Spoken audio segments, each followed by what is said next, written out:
नमस्ते। पाकिस्तान की भारत से दुश्मनी सर्वविदित है। मुल्लाओं के इस देश को भारत की उन्नति कभी रास नहीं आई। अपने 76 साल के इतिहास में मदरसा पैदाइश ने ज्यादातर वक्त अपने पड़ोसी की बर्बादी के ख्वाब देखते हुए गुजार दिया। लेकिन साल 2018 में पाकिस्तान की सत्ता में इमरान के आने के बाद कुछ ऐसे बदलाव देखे गए जो अप्रत्याशित थे। इमरान के बड़बोलेपन और बेवकूफियों का फायदा उठाते हुए भारत ने न केवल पाकिस्तान पर दो स्ट्राइक की, बल्कि इतिहास का एक बड़ा मुद्दा कश्मीर से अनुच्छेद 370 और 35 से भी खत्म कर दिया। फिर अप्रैल 2022 में हुए एक राजनीतिक घटनाक्रम में इमरान की सरकार विपक्ष द्वारा लाए गए अविश्वास प्रस्ताव में फेल हो गई और पाकिस्तान में नए प्रधानमंत्री के तौर पर शहबाज शरीफ की ताजपोशी हुई। इसके बाद पाकिस्तान में कुछ ऐसा देखा और सुना गया जिसने भारत तो छोड़िए पूरी दुनिया को ही हैरत में डाल दिया। जिस इमरान के शासनकाल में भारत ने पाकिस्तान को कई गहरे जख्म दिए थे, पाकिस्तान का वही पूर्व प्रधानमंत्री सार्वजनिक मंचों पर भारत की विदेश नीति, इंडियन आर्मी और पीएम मोदी की शासन प्रणाली की खुलकर तारीफ कर रहा था। मजे की बात यह है कि जो मदरसा पैदाइश भारत को हमेशा ही तिरछी नजरों से देखती थी, वह भारत की उपलब्धियों पर तहमद लहराती दिखाई दी। यह ऐसा मंजर था जिसे देखकर यही लगता था कि यह पाकिस्तान में नहीं बल्कि भारत में हो रहा है। पाकिस्तान की सेना और शहबाज सरकार भारत की तारीफों से काफी असहज नजर आई। इमरान खान ने उन्हें बैकफुट पर ला दिया और फिर एक ऐसा तीर छोड़ा गया जिसने पाकिस्तान के न सिर्फ करोड़ों डॉलर बर्बाद कर दिए, बल्कि उसे अमेरिका, यूरोप और पश्चिमी देशों की आंखों में भी किरकिरी बना दिया। इमरान ने भारत का उदाहरण देकर ऐसा क्यों किया था, यह तो अब तक समझ में नहीं आया।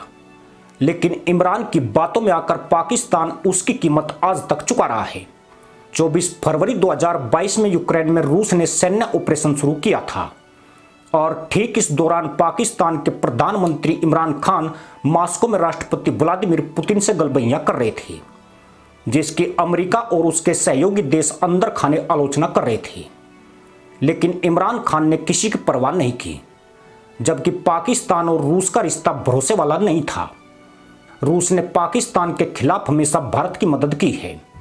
संभवतः इमरान का इरादा नई दिल्ली और मॉस्को के बीच दरार पैदा करना था, क्योंकि ऐसी पॉलिसी आमतौर पर धूर्त मुल्लाओं की सोच का हिस्सा होती है। पर इस चक्कर में इमरान खान अपनी कुर्सी की बलि दे बैठे, जिसका आरोप उन्होंने अमेरिका के ऊपर लगाया और साइफर का हवाला देते हुए एक कागज अपनी रैलियों में लोगों को दिखाते नजर आए। इमरान ने इन्हीं रैलियों में भारत की प्रशंसा शुरू की थी। उन्होंने भारत द्वारा रूस से तेल खरीदने की नीति का न सिर्फ समर्थन किया, बल्कि पाकिस्तान की शहबाज सरकार पर रूस से तेल खरीदने का दबाव बढ़ाना भी शुरू कर दिया। असल में इमरान सत्ता गंवाने के बाद भी रूस पाकिस्तान रिश्तों को उसी स्तर पर ले जाने की कोशिश में थे जैसे कि भारत ने अमेरिका पाकिस्तान संबंधों में सेग लगाकर पाकिस्तान को अमेरिका से काफी हद तक दूर कर दिया है। यही वजह थी कि वे अपने भाषणों में रूस भारत के ऑयल ट्रेड का जिक्र कर रहे थे। मदरसा पैदाइश में भारत की विदेश नीति का आकर्षण बढ़ने लगा तो शहबाज को भी लगा कि इमरान खान सही कह रहे हैं। पाकिस्तान को भी रूस से डिस्काउंट वाला तेल खरीदकर अपनी जनता को सस्ता तेल मुहैया कराना चाहिए। फिर जनवरी 2023 में रूस और पाकिस्तान के बीच तेल आयात को लेकर बातचीत की गई। इसके बाद जून 2023 में रूस से 45,000 मीट्रिक टन तेल से भरा शिप पाकिस्तान पहुंचा तो मदरसा मुल्क में गधैया नृत्य शुरू हो गए।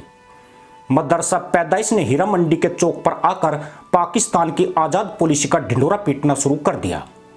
शहबाज सरकार भी टोपी लेकर मैदान में आ गई और ऐसी बयानबाजी की गई मानो जाहिलों को जिंदा रहते हुए हूरों का दीदार हो गया है। पाकिस्तानी पीएम ने अपनी जनता को बताया कि जिस तरह भारत को डिस्काउंट रेट पर कच्चा तेल मिलता है, उसी के आधार पर अब उन्हें भी रूसी तेल मिला करेगा। पर फिर ऐसा क्या हुआ कि पहले शिपमेंट के बाद कोई भी कच्चा तेल पाकिस्तान को नहीं मिला। ऐसा इसलिए क्योंकि बाद में यह साफ हो गया कि रूस ने पाकिस्तान को किसी भी तरह का डिस्काउंट नहीं दिया था। इतने नहीं, पाकिस्तान ने रूस से जो कच्चा तेल खरीदा उसमें फर्नेस ऑयल की मात्रा काफी ज्यादा थी और पाकिस्तानी रिफाइनरी आज भी पुरानी तकनीक पर चलती है।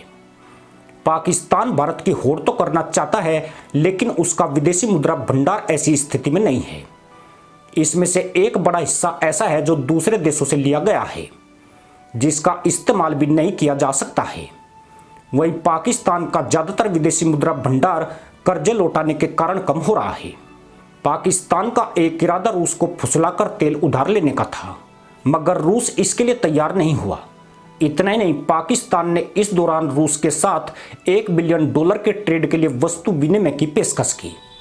वस्तु विनिमय में सामान के बदले सामान दिया जाता है।